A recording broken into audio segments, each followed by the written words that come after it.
All right, welcome back, everybody, to the Best Listener in the Room podcast. Today we have on the podcast Tyler, Joey, Brian, and I'm your host, Matt. Welcome back. I'm going to jump right into our Bible verse for the day. This is Colossians 3:23. Whatever you do, work at it with all your heart, as working for the Lord, not for human masters.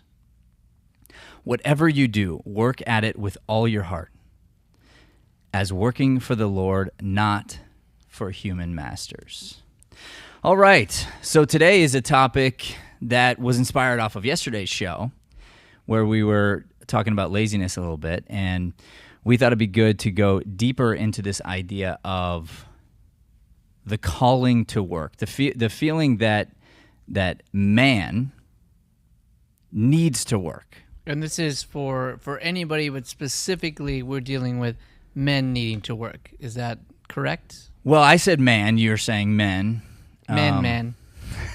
Same. Men. Well, so man could be described as human, right? And Sure. then so I'm going to say that the rule that I'm saying applies to both men and women. Maybe perhaps the style of work, the kind of work that is most likely, or that God most likely calls upon us, could be different. But this idea today, my thought on it, is the idea of the need to be in work. Mm-hmm. That we need it, actually. It's something that we think we want to get away from. We think we want our days off. We think we want to be like doing nothing. But then once we get to that place, we find ourselves so unfulfilled. I can speak into that 100% because there have been times with the illness where I was completely out. And like for a long period, I mean, the most most recent one was like half a year. And you're just and you think, you got TV and you can sit around and it was completely unfulfilling.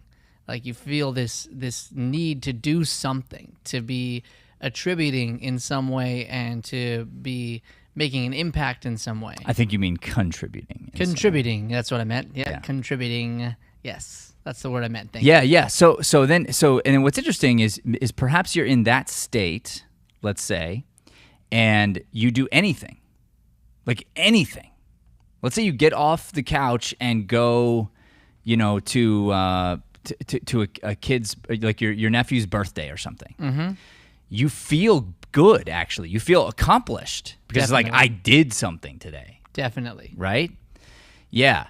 So what does this mean then deeper in our lives, and how do we apply this ongoing? Joey, I can see like you're chomping at the bit here, man. What's going on with you right now? Like, welcome back to like the podcast you help us invent over here.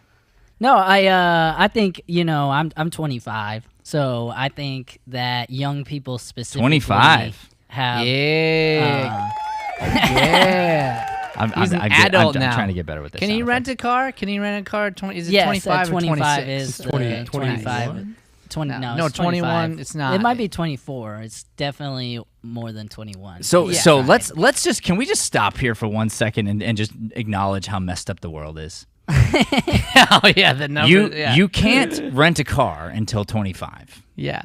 Okay, you can't drink until 21, but you can go fight and die for our country at 18. Yep. Mm-hmm. 17. It's a weird number. Riddle me this, and Tyler corrected me, 17. Riddle me this, people. Riddle me this. Riddle it. All right, so you're 25.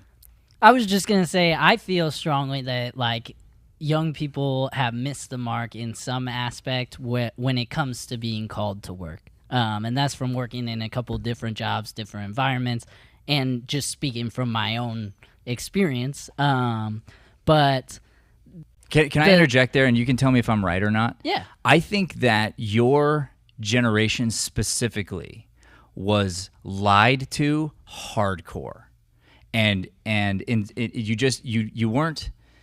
It wasn't.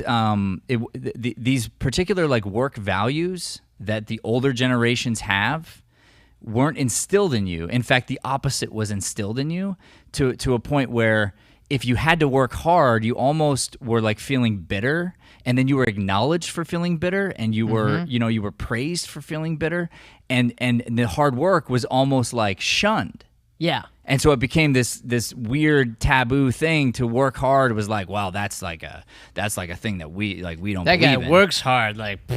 Yeah. Yeah. And that's kind of how I feel like at a couple different places I've been, because I am of that older mindset, or I try to be, of when I'm clocked in, I'm locked in. Clocked in, locked in. Yeah, Locked like- in. Boom. Bam. Like, because you're there for a purpose, and when you fully give yourself over to whatever you're doing, whether it be work or anything, you're going to get a better experience on the other end of that. You're going to be able to use your work or whatever you're doing to help other people if you're in the right mindset to do so. But you have to, like you were just saying, flip the mindset of like, these negative things are happening to what is positive about the situation, because that's another thing I think gets slept on, is to every negative there's a positive if you look for it. But that's the problem. You have to look, and you have to step away. When you say like these negative things, what are you referring to? Are you saying like on the job things where like they're not the whatever fun thing that's happening? What I mean by negative is like the little, like, I feel like sometimes there's a good amount of people who are looking for problems versus looking for I see what you mean. solutions. Yeah.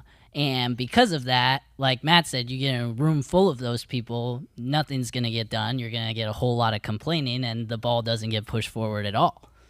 Unless it's getting pushed forward by someone like you in this instance, who does choose to do those things. Well, but I'm not perfect. I Well, of have course, my bad but- days and all that, but I'm not trying to say like, oh, No, Yeah. I'm not saying, but like, let's say in this scenario, right? Like, then they're not doing that thing. Then you have to keep doing things, and even things that necessarily normally you wouldn't have to do, right? Yeah, for sure. I think the way you go about your work says a lot about who you are as a person. Right. Yeah, Wow, that's huge. yeah. Clocked in, locked in. He clocked in, locked in, dropping Yeah. it. Like, he's dropping So dimes. so I think the word that embodies what you just said is integrity. That's bingo. Right? Yeah, for sure. You're For like, you were sure. looking for the sound For effect. sure, yeah. Joey's like, I know Yeah. the machine. I can do this.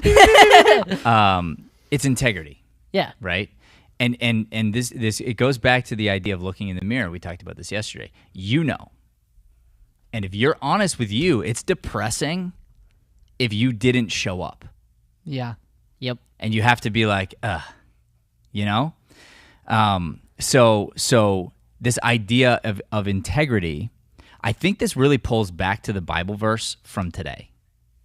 So I'm gonna go back to it really fast, and I'm gonna read it again. Whatever you do, work at it with all your heart, as working for the Lord, not for human masters. Let's give this some context, okay? We're gonna dive into this chapter, because I think there's been some controversy around this verse here, and so I'm going to read the part right beforehand, okay? And this is all about instructions for Christian households. So this is the part that says, "Wives, submit to your husbands, and husbands, love your wives. Children, obey your parents. Fathers, do not embitter your children." Then it says, "Slaves, obey your earthly masters in everything, and do it, not only when their eye is on you, and to curry their favor, but with sincerity of heart and reverence for the Lord. Whatever you do, work at it with all your heart, as working for the Lord, not for human masters, since you know that you will receive an inheritance from the Lord as a reward. It is the Lord Christ you are serving. Anyone who does wrong will be repaid for their wrongs, and there is no favoritism." So the controversy here comes back to the definition of the word slave. That's what it comes back to. And what we really have to do is we have to look at, when we're looking at the Bible, we have to look at words and look at the full meaning of the word. So, for instance, in our world, you could be daisy chaining cords together, and you could be using the word slave because it's one of the modes on the back Yeah. of the light. We know about that. We know about that. Now I know about that. Yeah, didn't realize that. Yeah, Great. yeah. So in the Hebrew, this word meant servant, and maybe specifically bond servant. And so here's where it can get to be a little bit sticky, because we are talking about Christian households. The Lord is talking about Christian households. So the idea is this: what is a bond servant? A bond servant is a slave, but it's not the way that we have interpreted it today, with all the negative connotations and all of the hypersensitivity around slavery that happened, which of course was awful. Back then, if you were in debt to somebody and you were so far in debt that you couldn't get out of it, you could sell yourself and your kids into slavery, into servanthood as a bond servant to pay off your debt. Right, and the alternative to that was imprisonment or death. Right. So this is not a job. It's not like a job the way we see it today, but it's similar in that I'm trading my work, I'm trading my servanthood for the debt that I owe you. Okay? So that's the bond servant idea. So then if we just fast forward this to today, we sort of do that in every job that we have, where it's like, I'm in debt or I want money, and I'm willing to trade my work for somebody else in trade for some kind of a monetary thing in response, right? And so what is being said here is that you shouldn't do the right thing just to get the reward. You shouldn't do the right thing in front of the person that you're working for. You should just do the be right doing thing, the right thing always. Yeah. And that part makes total sense to me. And that was because we were breaking down, that was the first thing I went through, was this specific part was dealing with the directly to slaves. So where does that, other than like that piece of the advice applies all the way around, but the slave part, like that's who he's specifically talking to, that we need to talk into that. And you brought up honestly a really good point there about going, and it's actually the first thing I said. If we were gonna bring this up to Tyler, I said you have to look at the original text. Right. You have to look at the Hebrew and the Greek, and I don't know what that is, but that's what we have to look to, because he brought me another part or something else, and I was like, it's got to be that, because there are so many. Even if we think about the amount of versions of the Bible out there, each of them have slight changes on how they say things and what they say. So you have to go to the original, you know. So it's interesting too, because we were talking about men versus women early, when we started, and if you think about it in a way, my wife is 1,000% a servant of her kids. 100%, and she's incredible at it. Absolutely. She is a bond servant to them, day in and day out. Yeah. We had a little sickness going through our house recently, and I mean, my wife's on her hands and knees cleaning up vomit over and over and over. Yeah. It doesn't get more servanthood than that. It doesn't get more Jesus-like than that. Yeah. And she does it without even thinking twice. Yeah. And in that context, absolutely no one's going to see that.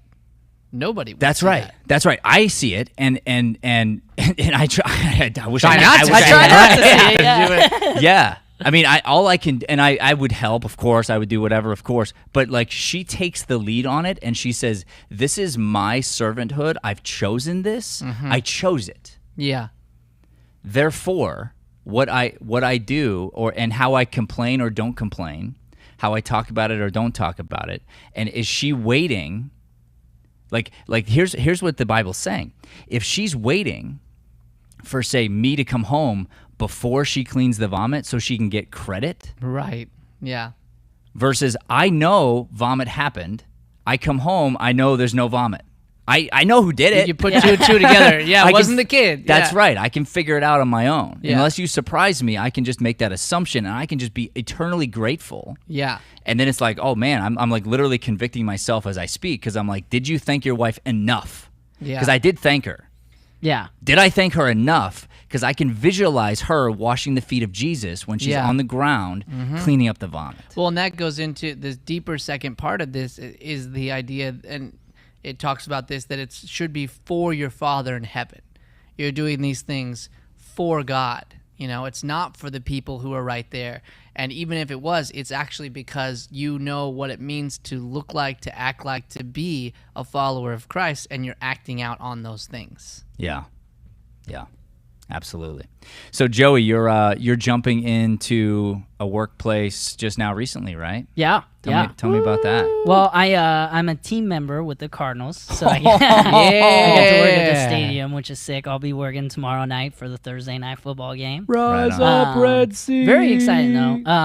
And that's one of the things, it's interesting coming back from Colorado. Still working through like all the whys of why God had me come back, but things like that show me that. Did you all ask? for a Have you tried to ask God about it? Yeah, for sure. And I've gotten like little things. One of the things that I like got me excited about today specifically was I like this verse a lot for what I've been going through, because it's important to remember that every day we're serving for the kingdom, not for ourselves and not for others. Not necessarily that you can't help others, but that's Well, I can jump right on that for you, about you, is that part of the struggle also probably came from one of the big reasons you did come back is because I got really sick again. So it was a servanthood. It was I'm coming back to literally, not because it's where I like right now. I'm still chilling in beautiful Colorado weather. Can I ask you a question? Yeah. Was there a part of you that was like wanting him to come back, wanting him to be near you? No doubt whatsoever. Yeah. I had fevers every day. So then it's tough for you to even want to let go of him in a certain way, right? No doubt. And so you'd have to do that fully for him to probably hear directly from God, unattached to you, is probably what's going to have to happen. Absolutely. Yeah. Which we can do right here live on the air. Yeah. love it. No doubt. And there's been even pieces of that conversation because on the other side of it, when I've gotten better, there's the guilt of knowing that he's here, what felt like because of me, and now having to figure out his life over here. And I know maybe that's not true, but that's what I felt. You're a part of it. It's not because of you. Saying it's Right. because of you, that would be the wrong reason. That's true. That's true. There are other reasons. You're a part of it and a big part of it. But yeah, that's the whole reason I said I'm searching for like the why, because the why can't be because of you, or else that's kind of not like You wouldn't stay. we're all gonna go. We're all gonna die. I can't just come back every time you get sick because it might be the last time. You know what I mean? 100%. So I wouldn't say that's the reason while it played a toll. It's just there was a gut, like it was time, and for whatever reason, it's good to reset. And like I said, I mean, I've been a Cardinals fan my whole life, so I got to put the towels up today, and that was awesome. And on each of the chairs, right? Like, yeah. So you just walk the whole bowl, you put a towel on each seat and go around. It doesn't sound glamorous, but I loved it. I mean, it's fun. Which, going back to work ethic, actually, didn't your boss say something about that today? Did. She did. Well, and here's the idea. I mean, this is the perfect thing. You said walk the bowl. Yeah. That sounds cool. It does sound cool. Having to put towels individually on every chair inside of a stadium, round and round and round, sounds miserable. Yeah, It's sure. the way you describe it. And this is anything in life. This brings us to the point.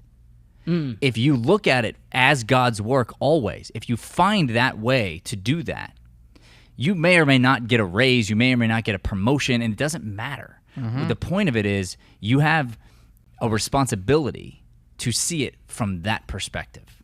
Or in my opinion, get a different job. Yeah. But you should be working. Well, That's and right. real quick, I don't want to spend too long on it, but that's part of why like I got out of the like 9 to 5 life, was because I did that for just over a year, like punching a clock, and it didn't fill me up like in any like way. It wasn't the right spot, and So I got out when I did. But And now this would be a new 9 to 5 though, right? A new like set hour type thing. yeah.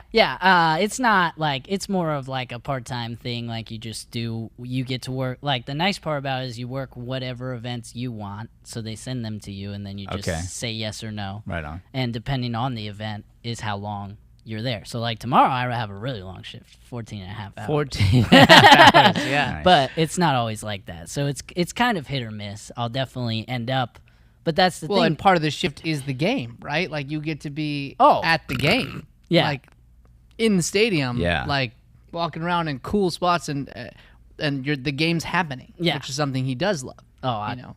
with my whole heart. With my whole heart. Yeah. Yeah, so we probably ought to wrap here soon, but the I'm gonna come back now to the totality of this verse actually, and just have us sit on this for a second, and I'm gonna go into my own fault from today, something that came to my mind. But here's what's cool about this verse is there's really just something in it for everybody, Yeah. you know, and it's kind of like as soon as you see one, and you're like, yeah. Mom and Dad, you should treat me good. And then Mom and Dad are like, yeah, kids, you should be nice. You should obey me, right? Yeah. And then to think about the very specific words that are used for each group, right?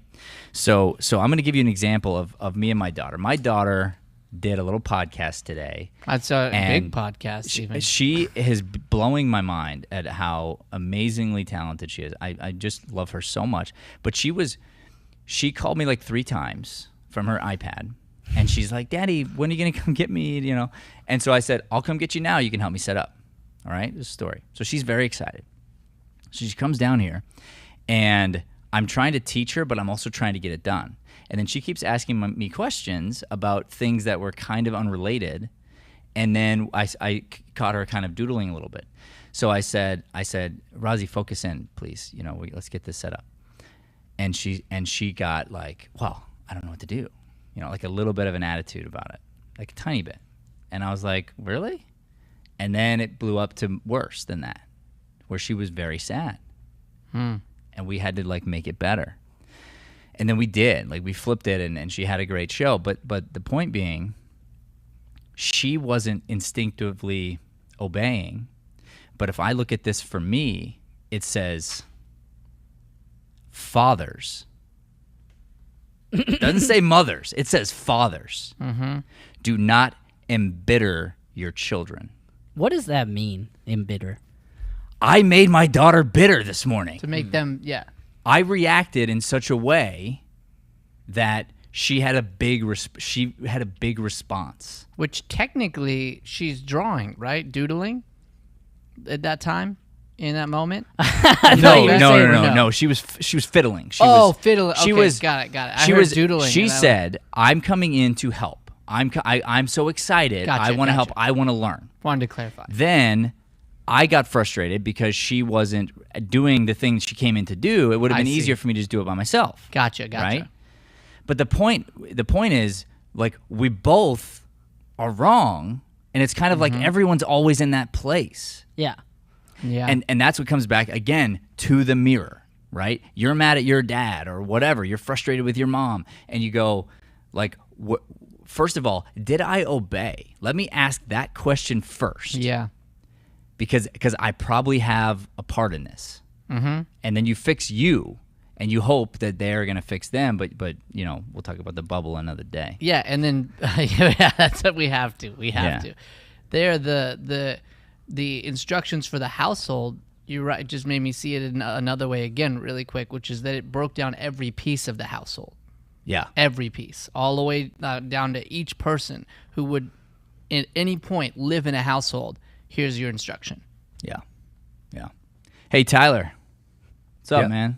What's up? I'm just, I walked in. I'm was trying to thinking that too. jump in. You've done a great job editing today. I just want to say thank you for that. Yes, sir. And you had a big input in the way Right, that we thanks. were describing today's podcast, and you had a nice deep conversation with Brian that enabled us to really open up in this way.